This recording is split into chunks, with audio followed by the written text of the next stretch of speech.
de dos aspectos centrales. Uno, que sería un error que nosotros y nosotras entráramos a discutir el tema de seguridad social como lo está planteando el Plan Nacional de Desarrollo. Es decir, si nosotros entramos a discutir solamente el piso de protección social, caeríamos en la trampa nuevamente de discutir una parte de lo que implica la seguridad social desde una perspectiva integral. Y en ese sentido considero que ya hemos hecho discusiones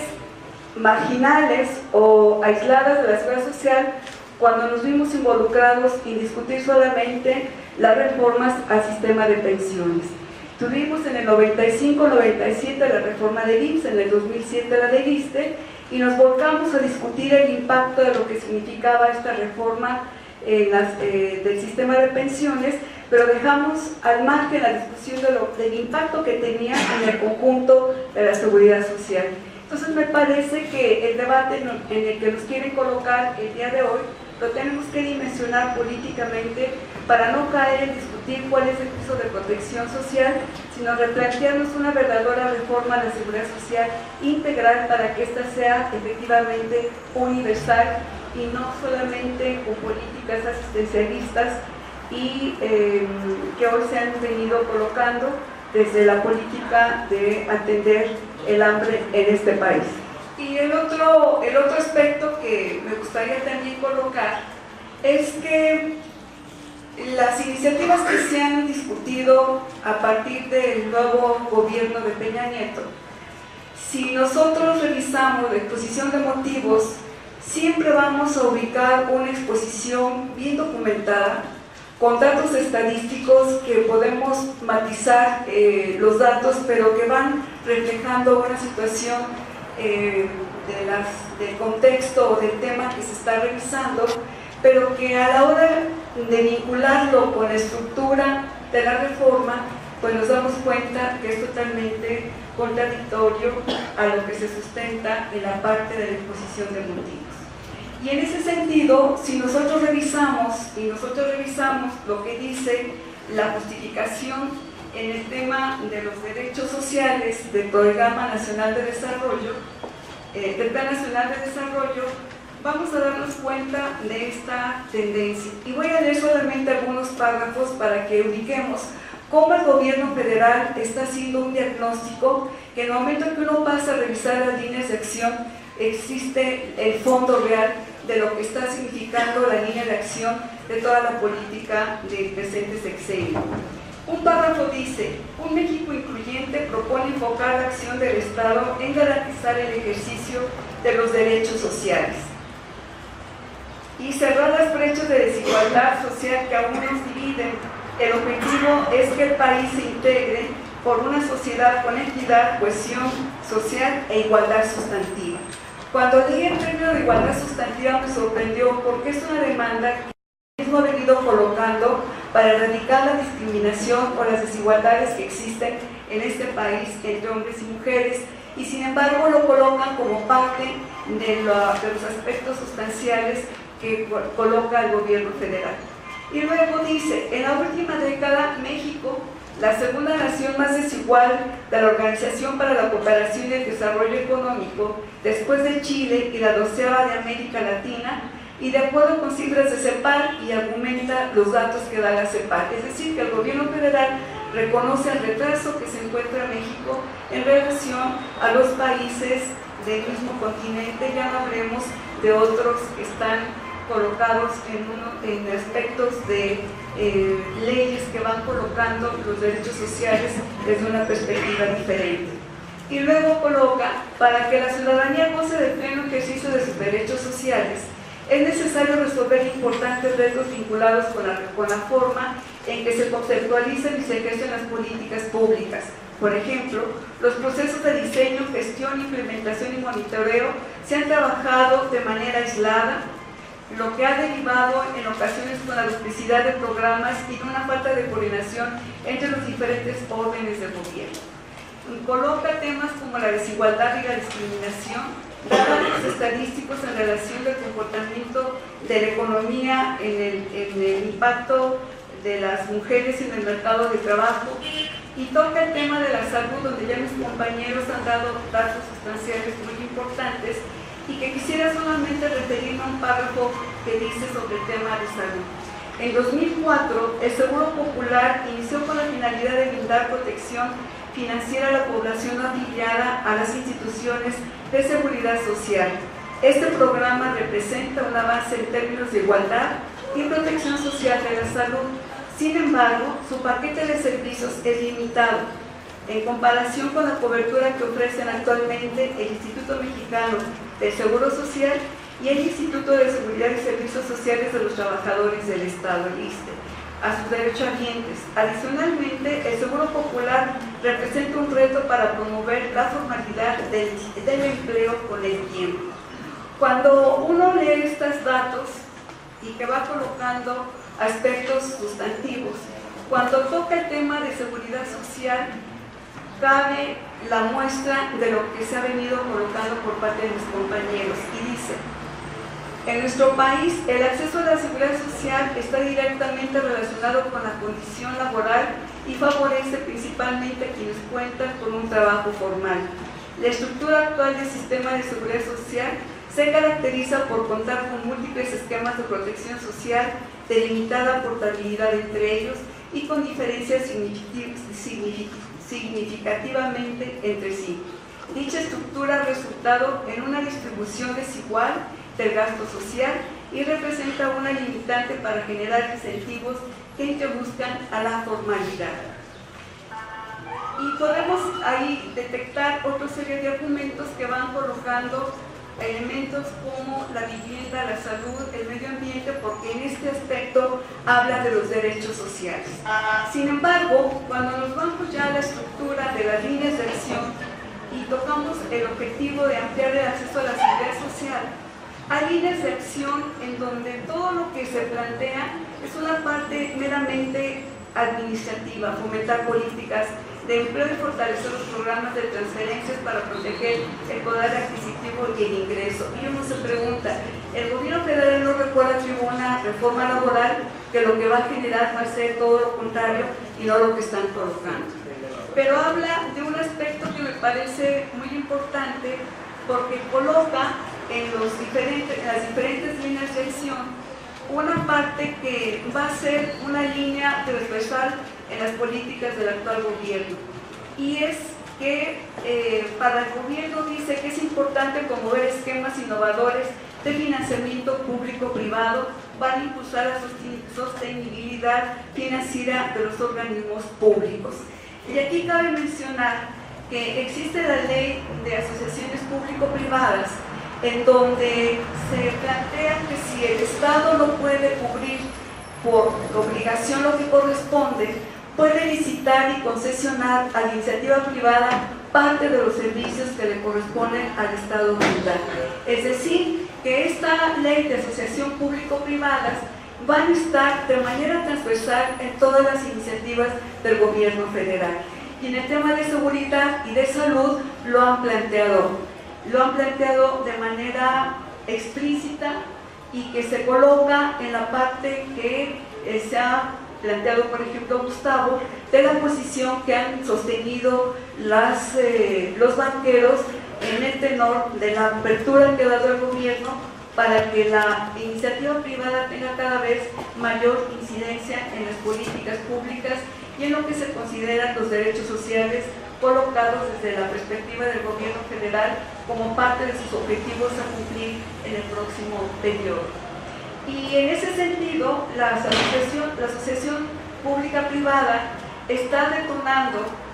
para el gobierno un elemento central para el desarrollo de su programa. Sin inversión privada, la posibilidad de cumplir con estos proyectos queda totalmente al margen por la situación económica que está viviendo el país y el presupuesto que se está asignando en materia de derechos sociales, incorporando aquí la salud y la seguridad social.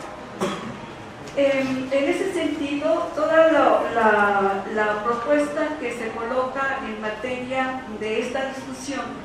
toca a que el sistema de seguridad social en México está en una profunda crisis.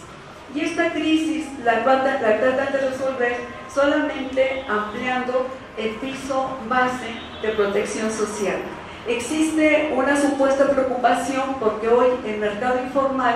está casi en el 50% del mercado formal, es decir, que hoy los trabajadores con derechos y los que hoy están excluidos de ellos estamos en una porción similar. Y esto pasa en América Latina, los datos de CEPAL tienen esta misma tendencia de porcentaje, y en México el mismo INEGI y Coneval dan datos similares de cómo el incremento del trabajo informal está ganando terreno a los trabajadores formales. Y en ese sentido, hablar del piso base o la universalidad de la seguridad social solamente se está hablando de extender o de darle una perspectiva más amplia al seguro popular y no darle el peso sustantivo que tiene la seguridad social en sus dos pilares, como es el IMSS y el ISSSTE, para realmente ofertar a los hombres y mujeres que están en el sector informal posibilidades de incorporarse al esquema de la solidaridad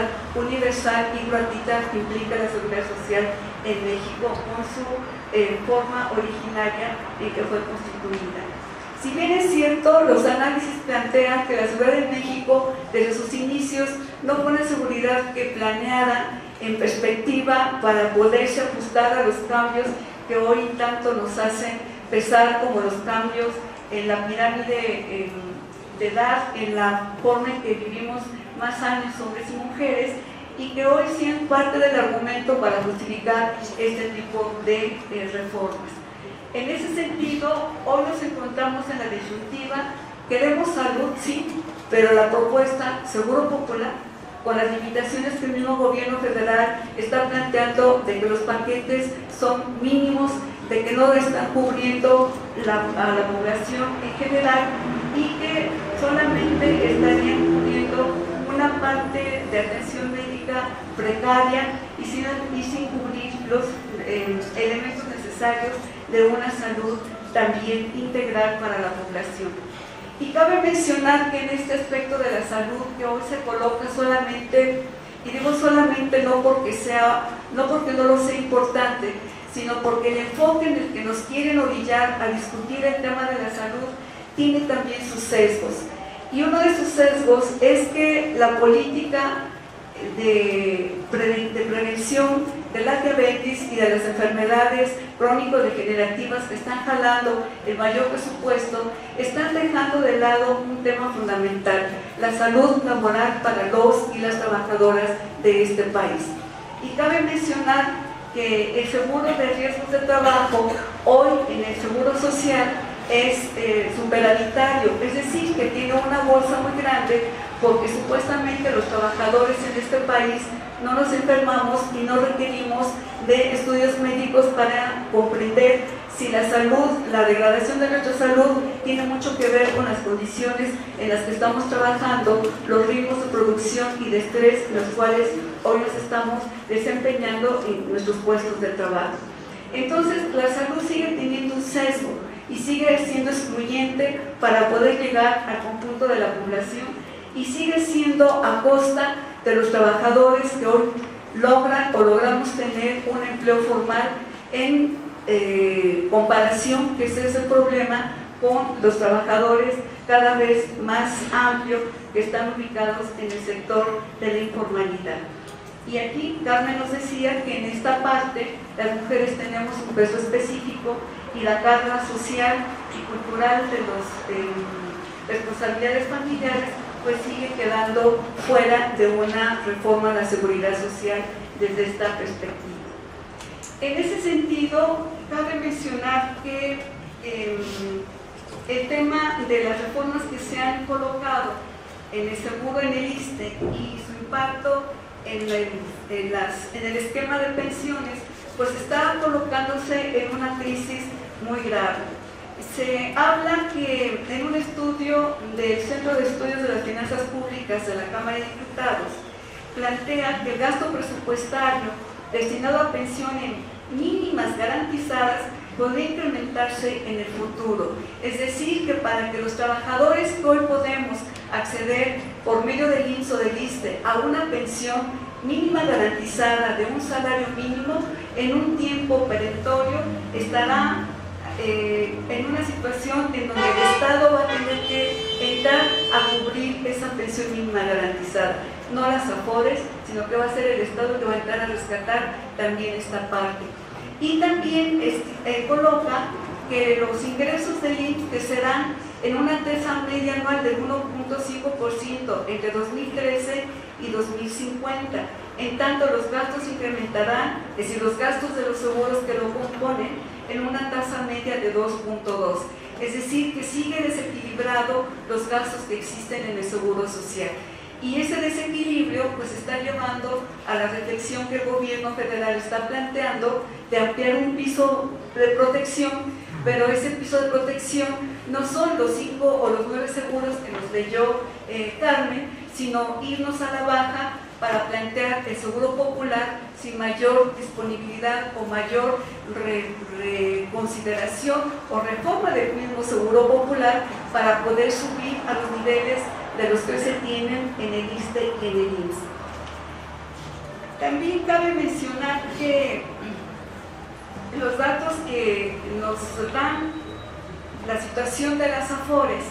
ustedes recordarán que en estos días tuvimos una pérdida de 80,000 millones de pesos y que los directores de la CONSAL, el actual y los anteriores, siempre han hablado que son minusvalías. Son minusvalías que al fin y al cabo se recuperarán al cabo de un tiempo determinado. Y solamente quiero darles unos datos de las pérdidas que se han tenido en el sistema de aportaciones individuales de las AFORES. Dice, las pérdidas de los ahorros de los trabajadores son cada vez más recurrentes, pero ninguna supera a este mayo negro. Recordemos que en 2008 los saldos de los trabajadores sufrieron dos caídas, 50,000 millones de pesos en junio y 53,000 millones en agosto y noviembre. En febrero de 2009 se perdieron 43,000 millones y en noviembre de 2010 41,000 millones de pesos. En 2011 hubo otras dos pérdidas, septiembre y noviembre, por 51,000 millones de pesos. Estos fondos habían superado desde abril los 2 billones de pesos que se tenían en el fondo total de los que estamos hablando en las AFORES, y que a finales del mes de mayo cerraron con 1.994.918 pesos. Es decir, que existe realmente un problema en el manejo de las AFORES por parte de las AMAFORES, que es la asociación de estas empresas. Y sin embargo, siguen considerando el gobierno federal que hoy se requiere que todos los sistemas de pensiones estatales se tengan que trasladar, tengan que hacer su reforma para pasar a la aportación individual. Es decir, no están pensando en reformar el esquema que tenemos actualmente de seguridad social y pensar que los pilares que tenemos se tienen que invertir, que tiene que haber un pilar solidario y público mayoritario, y el optativo para las trabajadoras y las trabajadoras tendría que ser la aportación individual. Hoy se requiere una reforma en el sistema de pensiones y tiene que cambiar los pilares que hoy tenemos, porque de otra manera, compañeros y compañeras, los que estamos aportando a las AFORES, vamos a terminar con una vida de trabajo sin poder tener ni siquiera la pensión mínima garantizada, con las pérdidas que hoy tenemos en la bolsa de valores. Y esta es una reflexión más, o una forma de ver cada vez de manera más crítica cómo la situación de la seguridad social en este país está en una situación crítica. Y todo se requiere reflexionar para tener una reforma integral de la seguridad social en México. Y si eso implica que el Estado entre a rescatar la seguridad social, como lo hizo con los bancos, hoy lo tenemos que exigir. La seguridad social en México va a ser fundamental para garantizar la gobernabilidad en este país. Hoy se requiere una seguridad social para que efectivamente se genere empleo formal. Tiene que haber un seguro de desempleo como una forma de política que genere la estabilidad en la generación de los empleos. Hoy la patronal, hoy la iniciativa privada tienen todas las reformas, incluyendo la fiscal, la puerta abierta para entrar sin ninguna objeción, sin ninguna resistencia, a aperturar de manera más amplia a la iniciativa privada y al capital extranjero. Los límites están borrándose en todas las leyes y están colocándose desde esa mirada una propuesta que pone en peligro cada vez de manera más urgente rescatar a nuestro país. Y eso pasa porque la Seguridad Social tenga hoy una reflexión diferente, no solamente discutir el piso de protección social. Hoy requerimos una revisión integral de la seguridad social. Hoy necesitamos generar una propuesta diferente donde tengamos una valoración de la perspectiva de cómo la sociedad estamos envejeciendo, cómo los jóvenes cada vez tienen menos oportunidad de un empleo formal y cómo estamos viendo la problemática de la inseguridad en el país. Todo tiene un entorno integral, una visión que tiene que ser vista desde la perspectiva de los derechos humanos, desde la perspectiva de la igualdad de oportunidades entre hombres y mujeres. De otra manera, este país no sabemos a dónde va, sino nosotros y nosotras tomamos en nuestras manos un tema como la seguridad social para dar un enfoque totalmente diferente y que nos garantice una vida digna para todos y todas en nuestra vejez.